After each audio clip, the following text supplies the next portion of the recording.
दोस्तों मारी गुज्जूनी मौज चैनल में आपનું સ્વાગત છે। આજના વિડીયોમાં આપણે વાત કરવા જઈ રહ્યા છીએ કે ઠાકોર ફેમિલીના આ પાર્વતી ભાભીને આજે તેમના સાસુમાં બોલ્યા।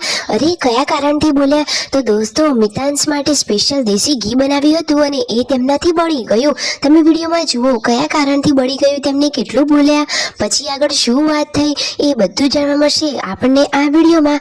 મારી ચેનલ પર નવા હોય તો ચેનલને ફટાફટ લાઈક શેર અને સબસ્ક્રાઇબ કરી દો। મિતાંશ આટલું બધું કેમ રડી રહ્યો છે? આજે મિતાંશને રસી અપાવવાની છે, તેની રસી લીધી કે નહીં, રસી અપડાવવા માટે કોણ કોણ ગયું એ બધું જાણવા મળશે આ વિડીયોમાં। તો ફટાફટ ચેનલને લાઈક શેર અને સબસ્ક્રાઇબ કરી દો। Full video in life of Thakor channel દોસ્તો ફૂલ વિડીયોની લિંક ડિસ્ક્રિપ્શનમાં મૂકેલી છે, ત્યાં જઈને તમે આખો વિડીયો વોચ કરી શકો છો। આવી ટૂંકી ટચુકડી લાઈ લેટેસ્ટ ટ્રેન્ડિંગ માહિતી મેળવવા માટે મારી ચેનલને સબસ્ક્રાઇબ કરો। અને જુઓ દોસ્તો આ થાર ગાડીમાં પૂનમ ભાભી, પાર્વતી ભાભી, બીયુ, યશુ અને સાથે છે લાડકવાયો મિતાંશ અને ચલાવી રહ્યા છે ગાડી સંજયભાઈ, બાજુમાં બેઠા છે રણજીતભાઈ। તો આ બધા લોકો જઈ રહ્યા છે મિતાંશને રસી અપાવવા માટે। તો શું દોસ્તો આજે ફાઇનલી મિતાંશને રસી અપાવી અને પૂનમ ભાભી સાથે કેમ ગયા છે? તો પૂનમ ભાભીને મમતા કાર્ડ કઢાવવાનું હતું, તો તેમનું એ કાર્ડનું કામ થયું કે નહીં, પેન્ડિંગમાં રહ્યું કે કામ કમ્પ્લીટ થઈ ગયું?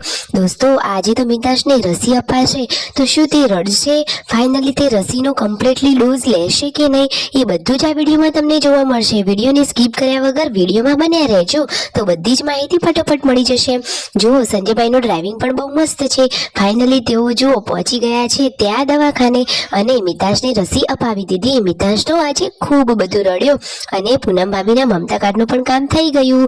ફાઇનલી પછી ઘરે આવ્યા, ઘરે તો જમવાનું સરસ મજાનું રેડી છે, લાલ ચટાકેદાર રસાવાળું શાક અને બાજરીના રોટલા। અને દોસ્તો આ પાર્વતી ભાભીથી શું થઈ ગયું? જુઓ ઘરનું દેશી ઘી તેમનાથી આજે બળી ગયું, તો શું તેમના મમ્મી તેમને વઢ્યા? અરે એમને તો ખાલી ઠપકો જ આપ્યો, બાકી ઠાકોર ફેમિલીમાં તો બધા હળી મળીને રહે છે, સાસુ વહુ બધા જ લોકો એકદમ પ્રેમ ભાવથી રહે છે। અને સંજયભાઈ લાવ્યા હતા આ તરબૂચ, તો તરબૂચમાંથી આ શું નીકળ્યું તમે વિડીયોમાં જુઓ તો ખરા। અરે દોસ્તો જોવાનું ચૂકતા નહીં। અરે ઓ નો, આ તરબૂચ તો સાવ ફિક્કો જ નીકળ્યું। પૂનમ ભાભી તો જોઈને હસવા લાગ્યા, એનો તો કોઈ લાલ કલર જ ના દેખાયો। અરે દેખાવથી આવું છે તો પછી ટેસ્ટમાં તો કેવું હશે? જોઈને તો ભાવે એવું નથી, પરંતુ હવે પૈસાથી લાવ્યા છે તો થોડું ટેસ્ટ તો કરવું જ પડે ને। તો સંજયભાઈએ હવે આ તરબૂચ સરસ મજાનું કટિંગ કરી અને પીસ કરી દીધા છે। બધા જ લોકોને થોડું થોડું હવે ટેસ્ટ તો કરવું જ પડશે। શિલ્પા ભાભી તો બહુ નજીકથી તરબૂચને નિહાળી રહ્યા છે। અરે છે ને એકદમ જોરદાર મજાનું યુનિક ટાઈપનું તરબૂચ, જુઓ એને તો કલર જ આવો છે। અરે આજે રાત્રે જમવામાં બનશે કારેલાની સબ્જી। અરે કોને ભાવશે? બચ્ચા પાર્ટીને તો બિલકુલ નહીં ભાવે, મોટા તો થોડીક પણ ખાઈ લેશે। તો તેમના પપ્પા કહે છે ખાવામાં તો જો ઝેર મળે તો પણ પૈસા મળતા હોય તો ખાઈ લેવાય, આ રીતે થોડીક મસ્તી કરતા હતા।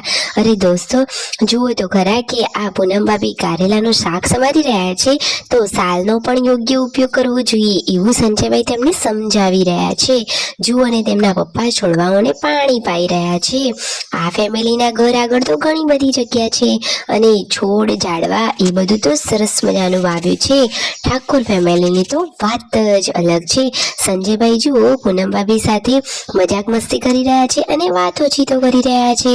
પૂનમ ભાભી અને સંજયભાઈની જોડી તો એકદમ સરસ અને ક્યુટ કપલવાળી છે। આ બંને હંમેશા આમ જ ખુશ રહે।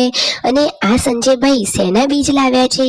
લાગે છે વાલોળ પણ મોટી થઈ ગઈ છે એટલે લાલ બની ગઈ છે। Like share and subscribe my channel.